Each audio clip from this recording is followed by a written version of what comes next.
The issue in Manchester was the number of people who were workless. Workless are people who are seeking jobs and also those on incapacity benefit. There are around nearly 250,000 of those in the 10 Manchester authorities. Although they had been very successful in getting new jobs, the city was concerned that it hadn't been very successful on impacting on reducing the number of people without work. Warwick Business School has a local government centre which about 10 years ago set up a consortium of local authorities, and we do action learning research. We have seminars and events, but we also go on inquiry visits to learn from each other within the consortium.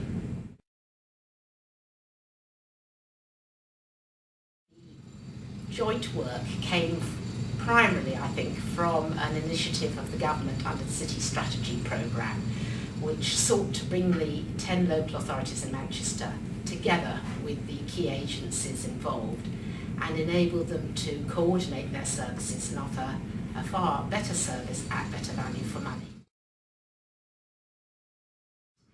Between November 2006 and November 2007, over 10,000 people were taken off benefits in the 10 local authority area, and within the Manchester City area itself, over 3,000 people obtained a job. So this was a significant result. The benchmark we developed as part of our inquiry visit had two aims. It firstly set out the stages that the client needs to go through in order to get a job and retain a job, which is equally important. And the second thing it did was to look at the stages that need to be gone through by the agencies involved in order to provide a joined-up service, and an understanding of all those involved within the programme so they can refer people from one agency to another.